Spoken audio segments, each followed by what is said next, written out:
आप हमारे पे इल्जाम लगा रहे हो कि बोलता हुआ मुसलमान बर्दाश्त नहीं होता।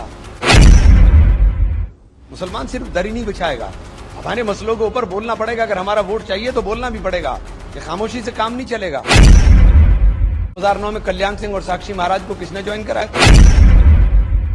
पार्लियामेंट में खड़े होकर के मोदी जी के दोबारा आने की कामना किसने की थी? आपको मुसलमान को सिर्फ दरी बिछवानी है।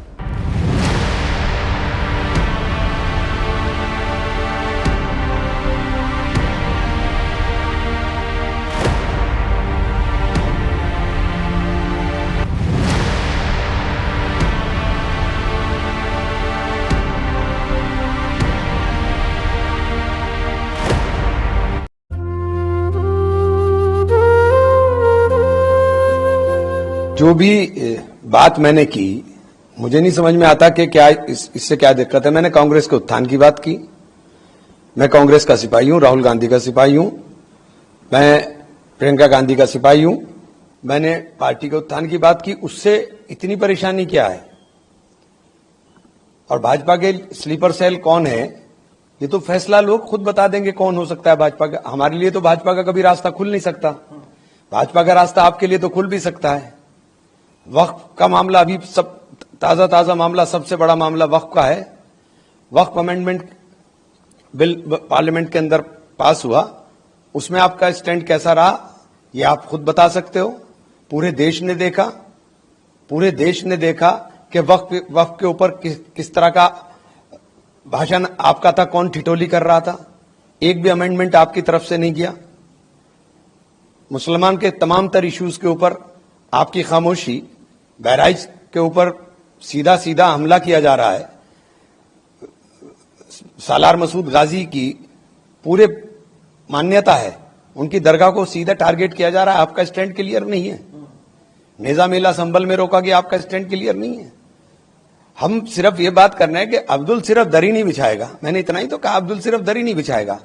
आपको सिर्फ दरी बिछाने वाले चाहिए। बोलता हुआ मुसलमान आपको बर्दाश्त नहीं होता। आपको ऐसा मुसलमान चाहिए जो खामोश रह करके आपकी चाकरी करे। तो ये आप जो सीधा हमला कराने की कोशिश कर रहे हैं, मैं पार्टी के उत्थान की बात कर रहा हूं। व्यक्तिगत आरोप के ऊपर मुझे क्यों डर लगेगा भाजपा से, या मैं क्यों भाजपा का स्लीपर सेल बनूंगा? मैं अगर अपने लोगों की आवाज उठाने की कोशिश करता हूं, अगर मस्जिद शहीद होती है वहां जाकर के खड़ा होता हूं या अपने लोगों की बात करता हूं, तो आपको परेशानी क्यों होती है? आप तो बोलते नहीं, क्योंकि जितने बोलने वाले मुसलमान थे सब आपने खत्म कर दिए। आजम खान की बर्बादी की दास्तान किसी से छुपी नहीं है। जाहिद बेग अभी जेल काट करके कितने 1 साल के बाद आए। इरफान सोलंकी जेल के अंदर है। नाहिद को किस तरह से आपने परेशान हुआ, 9 महीने जेल में रह कर गया। तो परेशानी तो हमारे हिस्से में आती है, आपके हिस्से में तो परेशानी आती नहीं। तो बीजेपी का एजेंट कौन है? परेशानी झेलने वाला होगा कि मजे लेने वाला होगा? तो हमारे ऊपर तो आप आरोप लगा देंगे आराम से। अपने आप जरा सा देख लीजिए, 2009 में कल्याण सिंह और साक्षी महाराज को किसने ज्वाइन कराया था? पार्लियामेंट में खड़े होकर के मोदी जी के दोबारा आने की कामना किसने की थी? आप हमारे पे इल्जाम लगा रहे हो। आप जरा देख तो लीजिए कि जहां 2022 के चुनाव में आपको तो एक तरफा मुसलमान ने वोट डाला था। आपने मुसलमानों के टिकट काट दिए इसलिए कि भाजपा ना जीत जाए। और बाई इलेक्शन के अंदर आप टिकट देंगे, और बाई इलेक्शन में टिकट देंगे, पिटेंगे ये लोग, हारेंगे भी। कादिर राणा की बर्बादी सामने है, ये पिटेंगे भी, हारेंगे भी और मुकदमे भी झेलेंगे। आप पर तो नहीं फर्क पड़ रहा।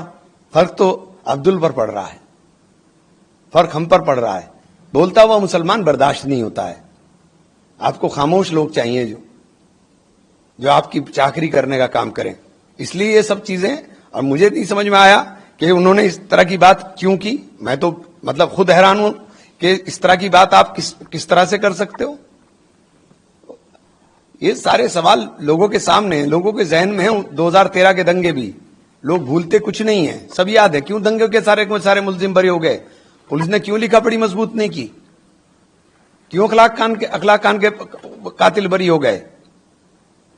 ये सारी चीजें, इनके सवालों के जवाब अगर मांग लिए तो आपको परेशानी पैदा हो गई। मैं तो बता तो दिया ना कि बोलता हुआ मुसलमान बर्दाश्त नहीं होता। आपको मुसलमान को सिर्फ दरी बिछवानी है।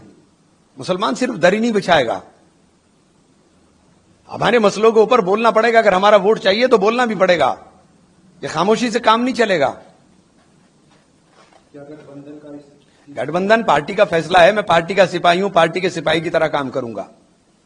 मैं पार्टी का सिपाही हूं, पार्टी के सिपाही की तरह काम करूंगा।